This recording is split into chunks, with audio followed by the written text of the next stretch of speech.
de retour ci seen appartement 221 Mame Mbaye ñu ngi nekkoon ci waxtaan bu am solo. ñu nekkoon wax ci ndax dëkk bi jax na torop fan yi accident yi tali bi mel na ni bu kenn xamul. père daal ñun daal dañoo tiit dañoo jaaxle ci Sénégal. dañoo tiit surtout que Samira li mu wax. mu ne dafa am ñi nga xam ne ñooy lëkkaloo jinne yi. di leen defloo mais yéen ñi nga xam ne xam ngeen. am ngeen loo leen ci man. waaw mais xam nga dafa mel ne da ngay dellusiwaat rek ci li ma la wax. yow ci gox gi nga nekk nii sëñ bi boo ne woon léegi daal am na safara bu fi war a dugg. nag kenn ku ne. faggu këram wut luy fay safara. nga xëy ni di la saaga ba ginnaaw suba. yow boo gisatee safara doo wax. parce que dañuy jël benn argument loolu ci je pense que loolu ci société bi la dafa mel ni gaañ nit ci lu ko naqari te nag loolu nag nga baal ma si biir waaye yéen politiciens yi nag yéen ñoo jël raw gàddu bi taxaw ci loolu nag parce que moom mag wax rek puj moom ba puj moom nekk moom bu puj ba lakkee moom jiñ ña dañuy saxaar ñoom la ci foofu la ñuy jógee sax il faut ñu yegg si ñoom waaw gis nga li mu wax xam naa yéen moom faw ngeen rey def ko parce que mbooloo ngeen yor dafa dégg ngeen sarax bi faw ngeen def ko faw ngeen def ko te coow topp na leen ñoom politiciens dégg nga si saraxe leen saraxe kay moom saraxe moom ak lu ñu war a sarax papa tamit waaw lu ñu war a génnee jamono ji pour Sénégalais yi ñu mën a nekk ci jàmm surtout dañuy wax rek xam nga am na li ma la fi digaloon kon man damay wax xëy na nag mën naa wax dëgg lu ma naqari mais yooyu dérangé wu ma mais ñu bari daal xam lu ëpp li ma xam ndax xëy na sama xam-xam bariwul waaye nag boo bariwul xam-xam mu wax ñu saaga la waral la lu ñaaw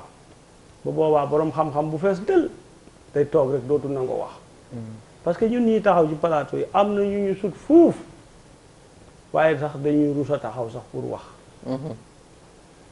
waaye nag je pense que yenn façon yi moom dañ ko war a tàmbali ci ñii. ñoom. waaw ñoom ba pare ci man yàbbuma la nag. commencé ko si moom. yenn façon yéen.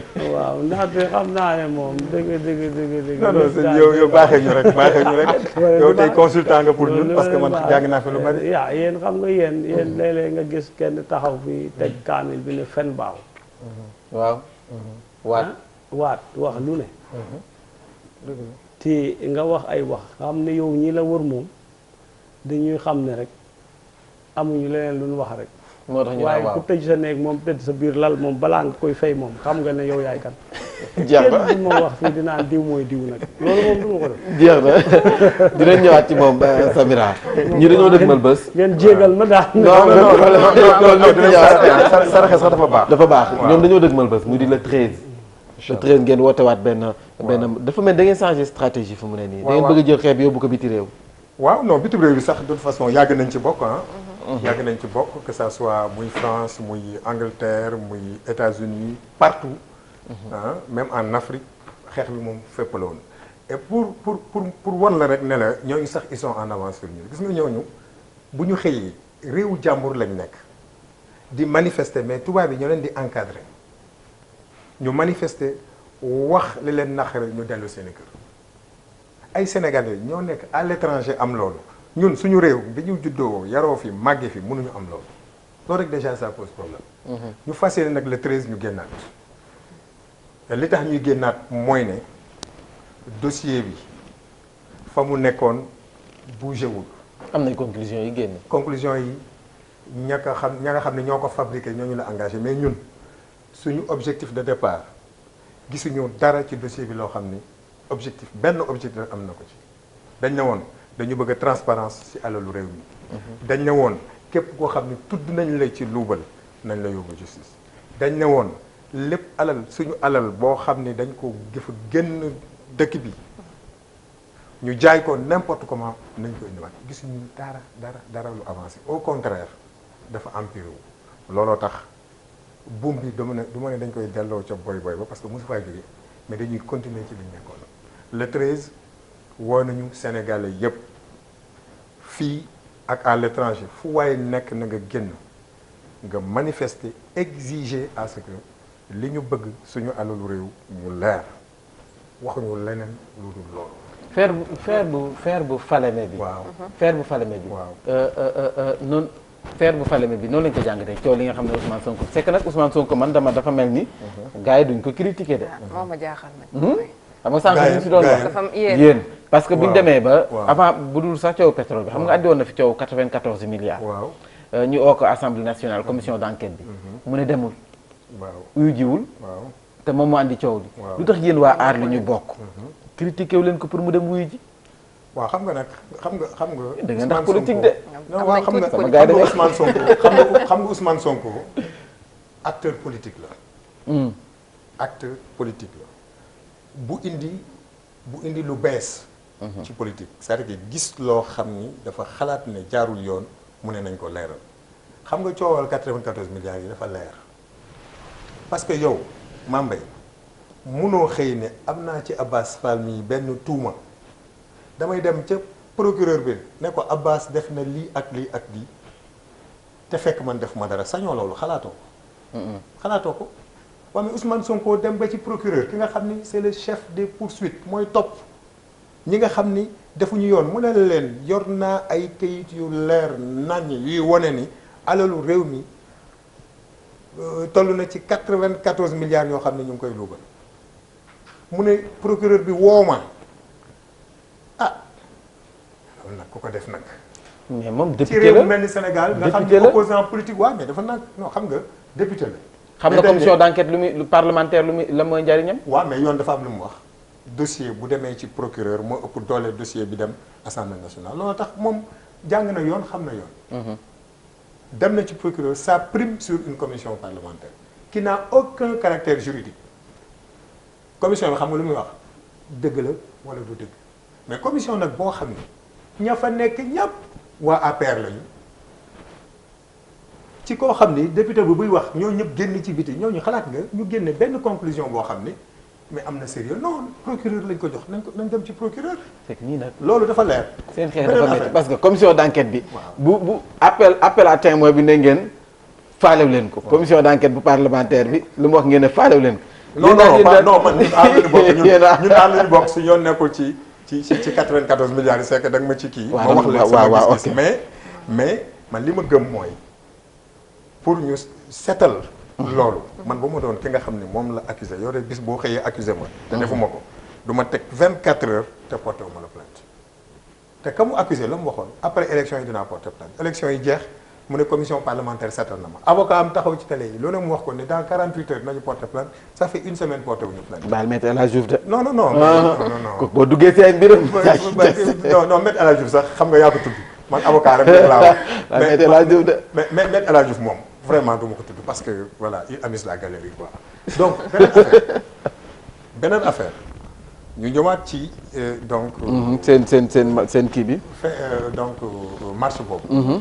xam nga feeru Falémé bi tamit Ousmane Sonko génn na ko ci te li ma jaaxal mooy yow nit koo xam ne saa yu génnee wax du ngeen ko ne kaay li nga wax foo ko teg wala leneen da ngeen taxaw rek naan waxul dëgg xam nga loolu Sénégal moo toll foo xam ne xam naa li sëñ bi wax dëgg la réew mi dafa feebar parce que kenn sañu fi def loolu kenn sañu fay wax loo xam ne tegoo ko ci yoon c'est parce que gars yi dañuy xam ne waa ji li muy wax dëgg la te buñ ko yóbboo fañ ko war a yóbboo day gën a leer ñu préféré nag au lieu que ñu wax techniquement ci dossier bi ñu wax ay saaga ki naan dafa dofa ki naan wéru la xam nga loolu ci koo xam ni mu ngi wax ci loo xam ni ça concerne l'avenir du Sénégal feeru Falémé boobu li ñu defal Turquie bu fekkee Ousmane Sonko lu mu wax dëgg la mais loolu catastrophe la loolu Mame Mbaye bu ñu la woowoon tey ne la investir 575 milliards Mame Mbaye ba pare ne la boo demee ca banque ba sax yow boo lebee xaalis ca banque ba ñun état du Sénégal ñun ñoo lay garantir mais Mame Mbaye loolu ku la ko joxoon tey feeru Falémé nga exploité ko.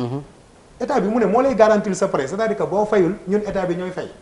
boo fayitee ñun état bi ñooy fay. loolu Ousmane Sonko wax dafa garaaw dañ ko war a xool dañ ko war a teg sur la table moo tax ñun au niveau de aar li nu bokk jël nañ ko dugal ko ci suñu plateforme ñu ngi koy xool nag waxuñu day ñëw rek sànni ñu rek ñu jël ñu ngi koy xool. bis buñ ci gisee bu su fekkee ne tàggat nañu dossier boobu ba xool xam ne li Ousmane Sonko wax dëgg la te man jusqu'à preuve du contraire comme gars yi weddaguñ ko parce que li ñu wax mooy benn parti bi rek la wax mais li ci des li ci des ñu ne amul. te ba léegi weddi nañ ko ne li mu wax amul mais indiwuñu leneen beneen contrat buy wane ni mais li mu wax amul yow ne nga waa ji li mu wax amul mais indil li am ba léegi maam yi ay journalistes ngeen gisu leen benn document bu état Sénégal teg pour contredire président Ousmane Sonko loolu beneen affaire la boo xam ni danañ ko bool suñu plateforme. ci plateforme bi. le 13 incha allahu rabbi dinañu génn ci mbir ñuy wax sénégalais yi nañu génn ñuy wax le préfet na doxal yoon nous sommes dans un régime de déclaration en ce qui concerne les marches li ñu koy ñaan mooy ñu génne les forces de l'ordre ñu encadré ñu parce que bu ngeen xoolee marche yu bu ñu mës a autorisé jaar na si yoon ni ñëpp ñibbi yéen ay journalistes ngeen xool leen ban marche moo fi am bu ñu autorisé mu am coow musul am coow li kay mooy ñu tere ñu te bu ñu lay teree dañuy génne 10 000 fois plus que li ñu war a génne bu ñu lay encadré mais loolu lu ko fi jaar ci loo xam ni ay sénégalais dañoo xëy rek ne nii na leer donc loolu la ñuy exiger mu leer. xam nga ñu nag sëñ bi ñoo bokk moom day wax pour aar. sénégalais yi ngeen di jëf. ñun non day wax di jëf. waaw. parce que gëm naa ni peut-être mu ngi def yoo xam ne sax kenn sant ko kenn jox ko mu ngi koy def pour sénégalais. donc c'est un bon citoyen moom dafay aar sénégalais ñun ñuy aar ñun aussi la ñu bokk ñun ñëpp dañuy aar mais dañoo bokkul ay méthodes ñun xëy na li ñuy gis moom du ko gis. moom aussi li muy gis xëy na ñun duñ ko gis. ñun dañuy nekk sur des aspects techniques loo xam ni dafa leer dañ ciy wax moom yàlla may na ko peut-être mu gis loo xam ni xëy na ñun duñ ko gis mais ce qui est sûr mooy. je reviens pour dire que le préfet ñu ngi koy mettre devant ses responsabilités le 13 incha allah nañu teel a jox du ma wax sax suñu autorisation on l'a informé comme li constitution bi wax pour wax ko ne dinañ tenir suñu marche le 13 li ñu bëgg mooy mu encadré. jàmm am voilà ni ñuy wax sax li ñuy def si ne li ñu def si. mais Mame Mbaye ñoom on a l'impression aussi que. dafa am de plus en plus day am implication wu xalifiste yi. waaw dañoo gis ne temps yi boo leen wootee xalifiste yi jigéen a dañ leen boole si combat bi loolu. non c'est-à-dire que xam nga c'est une plateforme boo xam ne dañ ko ubbi dañu ne bépp sénégalais boo xalaat ne donc alalu réew mi ñor na nga ñëw mais du ñu nangu nag benn récupération. ah moom moo fi am moo tax non les politiciens dañuy def récupération seen manifestation. non parce que au début boo xam boo peut-être jeunesse bi du ngeen ko xam mais en interne au début. dañ ne bu ñuy def marche bu fa kenn indi benn mandarga parti politique te gisu leen ko fi bu ngeen ñëwee ñëpp aar la ñu bokk la ñuy sol benn mandarga parti politique te dañ ne ku yéeg ci kaw tribune ñu jox la parole boo waxee leneen lu dul ce qui concerne les ressources naturelles dañuy jël micro bi du ngeen ko dégg. ñu ngi koy respecté ba fi ñu ngi koy respecté xool leen ay journalistes ngeen il faut venir ngeen xool parce que dañu jël suñu responsabilité ci ko kenn ku ci ne nag am na foo xam ne yaa ngi fay def politique. comme li ma la tey ñun les partis politiques bu ñu bëggee woote on va demander à nos militants de sortir ñu ñëw dans un cadre politique ñu dénoncer mais c'est un acte fii c'est une plateforme citoyenne amul dara lu politique lu ci nekk. lu ci rax non amul dañ ko dul nangu sax ñi fa nekk duñ ko nangu parce que code de conduite la ñu tracé te boo nekkee ci organisation li ñu naan code de conduite maanaam moo naan dañu naan boo fi duggee. charte bi lii la nii ak nii ngay doxalee boo ñëwee da nga koy respecté boo ko respecté wul ñu génn nañ ci. mais mënul ñàkk nag activité humaine la am ñoo xam ne dañuy ñëw xëy na pour jéem ko récupérer mais ñoom duñ ko nangu. te pour te dire dama lay jox benn exemple première marche bi ñu organisé am na leader politique bu ñëw mooy Ousmane Sonko bu mu ñëwee dafa taxaw mais ñi fa nekk ñëpp dañ ne mu ngi soog a ñëw na taxaw comme ñëpp topp rang bi yéeg. pour wax pour yéeg a wax. dafa ñëw taxaw respecté ko mais ba mu waxee presque meeting ba affaire bi dafa xaw a tas. ndax gars yi na ko bu ëllëgee mu jël wax. waaw mais xam nga nit ku ne yàlla moom moo koy may loolu c'est comme si Macky Sall tey. parce que fu nekk dafa jël bayre bi. waaw xam naa peut-être rek bon loolu yàlla moo koy Macky Sall boo déggoon ne jaar na fii léegi peut-être yàlla moo ko mais da nga yàkkamti génn dem gis ko pour gis ko loolu yàlla moo koy def. c'est que pour wax la rek ne la nanguwuñu politique mu rax ko. nangu leen dañuy bañ. suñu gars yi comme ñoom dañoo gaaw a yàq xelu Sénégalais ñu ne waa ñii ay politiciens dañoo rax politique. waaw dañ waaw waaye yenn politiciens da leen rax nag de. waaw mais politiciens yi ñu ngi fépp. dañ leen rax nag de. ñu ngi fépp yéen sax politiciens yaa ngi moo tax boo leen di woote dina ñun si yoon nekk si politique bi voilà ñu ngi def si cànq bu leen ñuy wax ne li ñu def si temps bi bareetul. faaw nag ñu waxtaan ak sunu waaw kilifa gi. man nag dafa am lu tuuti lu ma ko bëggoon laaj rek. est-ce que jotul tey ngeen def réunion yéen seen biir yéen ñi taxaw pour jàpp ni Sénégal mën ngeen ko aar ngeen taxaw woote réunion yéen mag ñi parce que ku ne yàgg naa dégg Korom ak Faye si Sénégal. wala ñoom entre saltige. waaw seen biir daal ngeen jéem a aar ñun sénégalais yi seen njaboot daal. waaw comme ni nga xamante ne moom la jëmm ji wax léegi sax nee na moom xam nañu ñoom lu ñu xamut man en personne man xaw ma damay gént rek. li ma gént nag am naa droit nitale ko ñi ma ko war a wax. waaye nag ay yeneen mbir yu bëri. du ma ko bëgg sax yoo xam nga gis nga pour ma ñëw fii maa yow. problème waaw nga dëgg dama cee topp ba sonn na ay weer war dama 2 mois amay woote rek. mais heureusement yow gën nga dalal sama xel. ndax comme kii nee na moom ñëwul ci cadre politique. moom ci ay waxam loolu la wax. man li ma yitteel mooy accident yi. dee bu xamante ne yàllaay rey waaye nag buuse mooy rindi. waaw loolu moom ñëpp d'accord nañu man. bi daa accident yi mooy ñuy lëkkaloog jinne yi rek. man itam lu ma wóor mooy. li ma dund. gis ko. ni ma nit mën a addis bi loolu ma ne amut. te mën na ñëw naa seen plateau bi gis naa café bii ngeen ma tegal yow nga bëgg maa ne café boobu nekkul. loolu moom du ma ko mos a nangu. léegi nag comme ni nga ko waxee dëgg la ñun ñu ngi waxtaan di def ay sarax di digle ñi ñu war a wax aussi di moytu média yi pour di gën di wax noonu parce que lu ñu wax rek ëllëg dañu am ay doom ndax man mii di wax ak yow am naa doom bu toll ni yow xëy na yéen a bokk li ngeen di def ci wàllu nasaraan xëy na nekku fi nag mu ngi bitim réew waaye nag bugguma mu dégg ay nit di may wax loo xamante ne génnut kon ñun am nañ problème. waaw dëgg la ñun bu nu waxee ñu ne waxati nañ. ay ñun bu nu waxul mu ne dañoo war a wax. problème am na. da ngeen a war a wax nag. yéen a ñu war a aar. problème la da ngeen war a wax. mais pour daal. li ma jàpp ne daal xëy na nit mën na koo góorgóorlu bu nawet bi juddoo ci waxtu bi. mooy lu ñuy naan uul xam ngeen uul. uul tamu zone la. mu ngi amati. waaw mu ngi am. waaw mu ngi am garab bu jafe la. mais bu ay accident bare woon. te yow nga yor oto. wala ngay dem géej.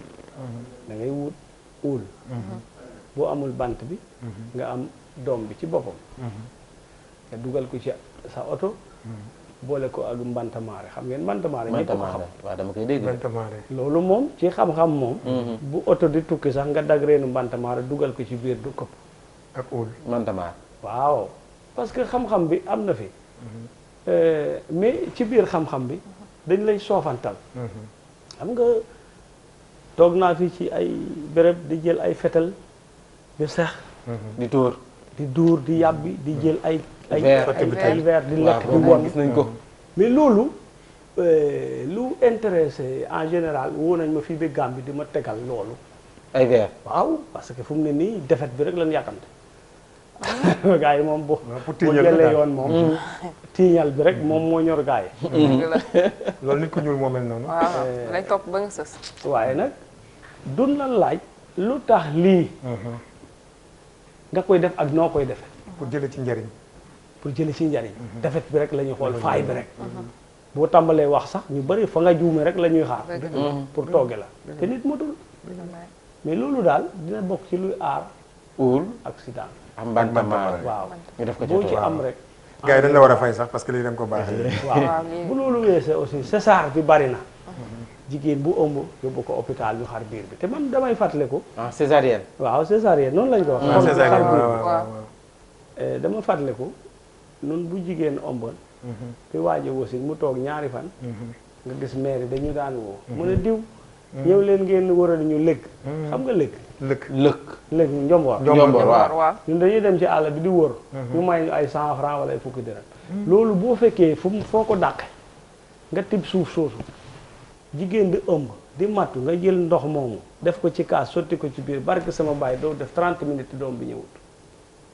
mais dañu daan si loolu koy weddi gis na def ko man hôpital bu ne woon nañ ma fa di dañu foog ne xam-xam bu rëy laa ko def te du dara damay sàmm yi rek laay gis ñu su ngay sàmm ba njomboor bi ne pocket daw nga tibb sa suuf nga tibb suuf soosu denc ko xam nga léegi jigéen di matu mu sonal ndeyam wala baayam loolu ñu ne dañu xar biir bi wutal kaas rek comp nii rek def ko ci biir tudd yàlla juróom-ñaari yoon bu dee ku mënatul naan sax bu mënatul naan sax nga sotti ko ci biir bi yu koy demal toog rek nan la docteur yi may man def naa ko fi hôpital yi bari fii di day mucc ah li ma ko def yëpp maa ci am ndam de te itam samay maam yi doon nañu ko yónni waaw doon nañ ko yónni ngay sàmm ci àll bi jaan mat la këriñ ngay wut këriñ dugal ko ci sa poos di nga sàmm bi àggi dëkk bi waaye jaan bi toog bi du yegg te it boo ko xoolee sax am na tubaab yi na ngeen naan pierre noire xaw ma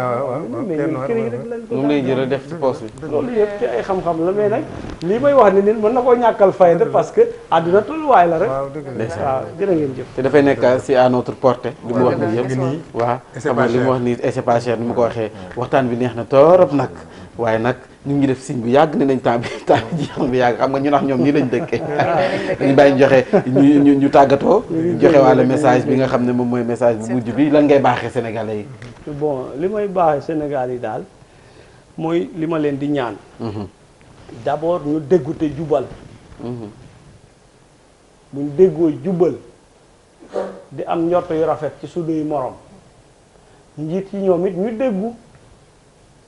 ñu déggu rek nga xam ne àdduna gi yàggut gis ngeen fi boroomi alal yeewu suba mu ne faatu na billaay bari na de loolu moo tax àdduna jaru ko nan jubal rek ku dund bi am juróom benn fukki at jëm kaw wax dëgg yàlla war ngaa noppal nag di ñaanal génération yi ndaw yi ñoom it ñu avancé loolu rek laa leen di dëggal maa ngi jéglu su fekkee juum naa ci wax bi kon asalaamaaleykum jërëjëf ñaanal yéen ñëpp amiin Abass certainement yaa ngi woote le 13 waaw ñu ngi woote le 13 ci jàmm réew mi ñëpp ñoo ko bokk xëy na gis-gis yi moo wute mais ñun ñëpp ñoo bokk li ñu bëgg donc di ñaan rek ñi fi nekk comme li sëñ bi di wax ñu delloo seen xel nañ jubal ñun tamit ñu jubal ñu waxtaane réew mi comme niñ koy defee nii parce que waxtaan bi bu bëri ay ponk li mu wax nii émission bi dafa gàtt mais waroon nañ ci gën a mën a ñëwaat parce que am na foo xam dañ fay daje dina ñëwaat waaw incha allah donc li ñuy ñaar rek mooy jàmm ñaan sénégalais yi ñu génn manifester ci jàmm nit ñi état bi li mu am ci doole mu indi ko encadré ñu ci jàmm ñu ñibbi suñu kër ci jàmm pour intérêt Sénégal. jaajëf incha allah moom ñoo nekkoon suñuy gan le 13 ak waa aar li ñu bokk incha allah ñu ngi leen di xaar di xool nag naka nañ ko nar a defee ñoom. waaw mais ñu leen di invité en tant que citoyen pas en tant que journaliste. d'accord ñu ngi ñaan aussi suñu sëriñ bi moom tamit mu def ci ñaan. pour dal am ci réew mi. mais dal gi yëpp mu nekk intérêt Sénégal. waaw loolu moom vraiment te jërëjëf ci li ñu baaxee ci lu bari. uul bi moom ak bantamare bi. bantamare bi ak këriñ bu ñuul bi. ak lëg bi. ak lëg bi waaw. loolu yëpp bari na si du dara lu ma ci sos suñuy maam yi rek ñoo daal santé ma gëm ko daal. Papis Badian xam naa moom dinañu dóor tey buñ paree. Abass Fall la woon bu aar li ñu bokk plateforme bi nga xam ne nee na ñooy dañuy sàmm li nga xam ne moom la ñu bokk moom sénégalais yi. ak ki nga xam ne mooy saltige Koromak Faye sunu kilifa ñoo ñu seesi woon tey sunu appartement Sénégal. donc appartement 221 nii lay demee tous les 15 jours à très bientôt. jaajëf.